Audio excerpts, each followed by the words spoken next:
O prefeito de São Paulo, Bruno Covas, sanciona a lei que proíbe o fornecimento de produtos descartáveis feitos de plásticos em estabelecimentos comerciais. É com a repórter Nicole Fusco.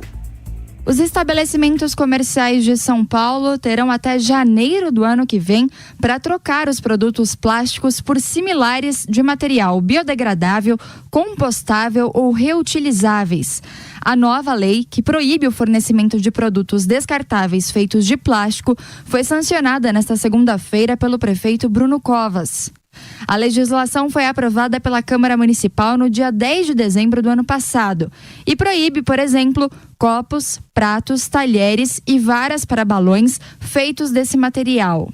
Esses produtos não poderão ser fornecidos em hotéis, restaurantes, bares e padarias, assim como em festas infantis, clubes noturnos, além de eventos culturais e esportivos. Desde junho do ano passado, os canudos plásticos não são mais permitidos na capital paulista. Em entrevista coletiva, Covas afirmou que a lei dos canudos transformou os hábitos da população. A lei do canudo, a lei que preparou e que mostra que é viável que outras leis, agora como essa, venham. Agora para copos, para talheres, agitadores para bebidas, pratos. E eu não tenho a menor dúvida de que, mais uma vez, a grande alteração que se dá é uma alteração no jeito de se consumir, no jeito de se viver, nos hábitos que a população tem. Autor da proposta, o vereador Chechel Trípoli, do PV, falou que a lei é importante para a vida humana e animal. De acordo com a Autoridade Municipal de Limpeza Urbana, os produtos plásticos proibidos pela nova lei representam 75,5% do total recolhido na coleta domiciliar. O parlamentar alertou para um tipo de canudo que é vendido como biodegradável, mas que, na verdade, é feito de material oxibiodegradável. Esses produtos serão enquadrados pela lei da mesma forma que os plásticos. Um setor da indústria criou este canudo, que é o oxibiodegradável, vendendo como se fosse uma coisa boa. E é a pior coisa que existe, porque este canudo que está na sua mão é um canudo de plástico revestido com uma resina que faz com que ele se decomponha em menos tempo. Em vez de 400 anos, vai ser uns 150. Certo. E quando ele se decompor, ele vai se tornar microplástico. Esse plástico é o plástico que a gente está bebendo aqui.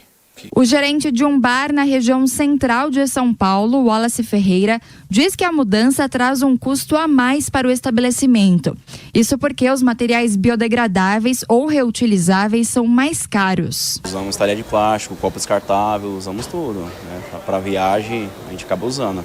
Aí tem que se adaptar agora. Tem coisa que a gente consegue até segurar um pouco, né? Acho que dá para segurar. Agora tem coisa que não tem como, embalagem mesmo, deve ter que repassar alguma coisa. Por meio de nota, a Plastivida, Instituto Socioambiental de Plásticos, se posicionou de forma contrária à lei e disse que o plástico não é o vilão. Segundo o Instituto, o banimento não educa a sociedade a consumir de forma consciente, nem sensibiliza as pessoas a separar e destinar os resíduos para reciclagem. Além disso, não incentiva o poder público a ampliar a capilaridade dos serviços de coleta seletiva para que os materiais recicláveis cheguem, de fato, às empresas de reciclagem.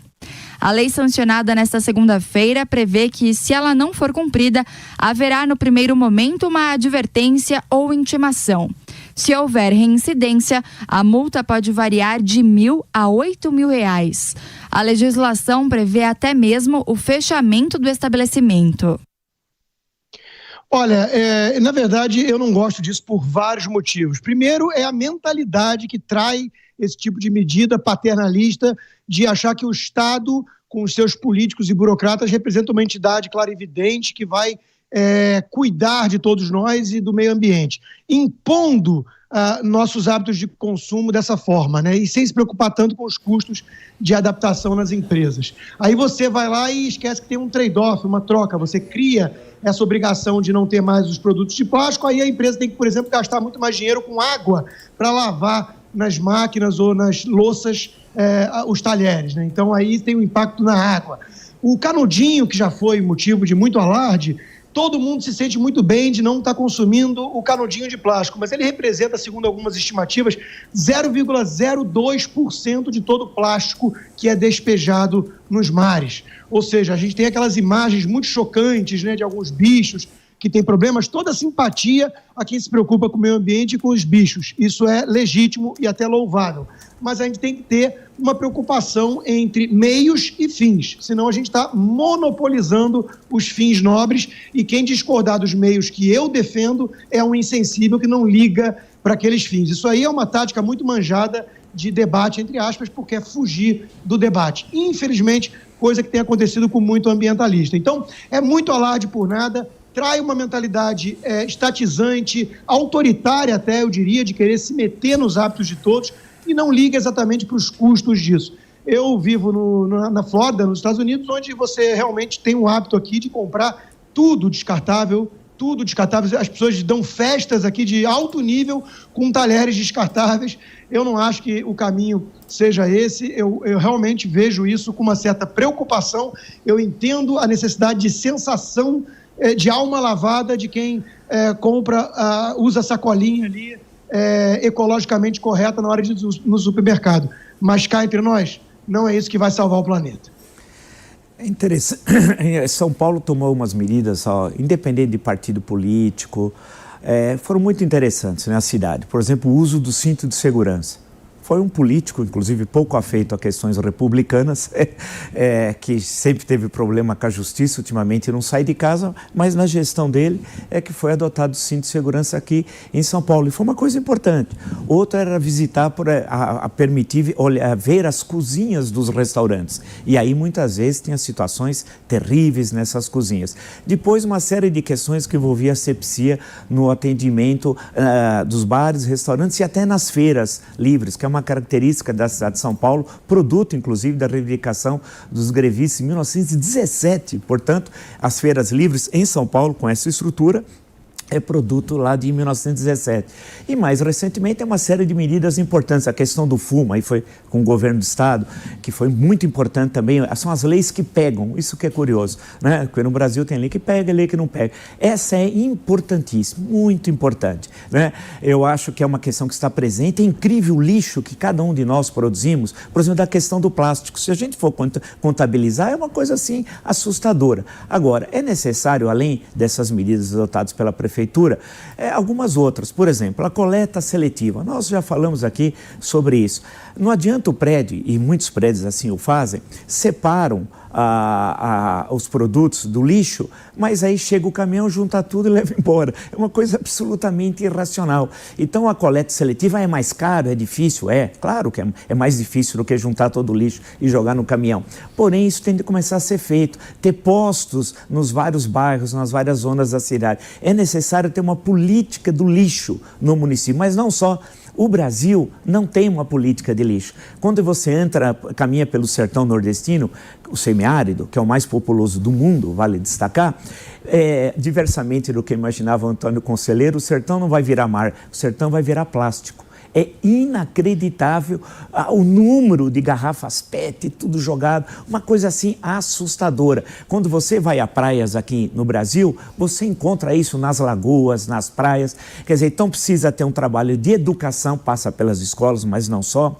Um trabalho de reciclagem, por exemplo, com latinha de cerveja, nós somos muito eficazes de refrigerantes. O Brasil é um dos que mais recicla no mundo. Os números são muito altos, alguns falam 92%, um número altíssimo. O mesmo pode se aplicar com o plástico. Agora, a medida da prefeitura é boa, tem de ser bem feita. Há alternativas que muitos dos restaurantes e bares já estão utilizando, sem afetar diretamente seu custo. Um deles, ontem, conversando, mostrava como você tinha um copo lá que era produto da mandioca, tá? Eu nem sei como que se faz, porque eu não entendo, essa não é a minha praia.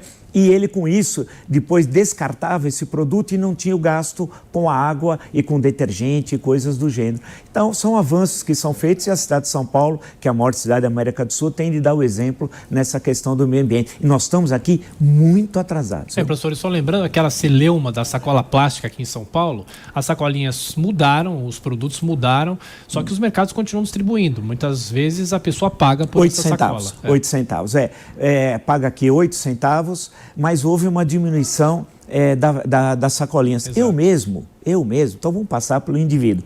Eu vou, quando é coisa pequena, como a sacola que eu acho bonita, que eu gosto e tal, eu vou com ela e não uso o saquinho. Porque algumas vezes, acho que certamente aconteceu também com você que nos acompanha, você tinha 10, 12, 15 sacos. Para quê? Você não precisava de tudo aquilo, né? E esses sacos também não eram biodegradáveis. Então tem questões que são muito simples, que é possível ser feito. E a cidade de São Paulo tem problemas de lixo terríveis, não só a região metropolitana. Vocês não imaginam o quão feia é a região metropolitana de helicóptero. Uma vez eu passei por um trabalho de história de helicóptero.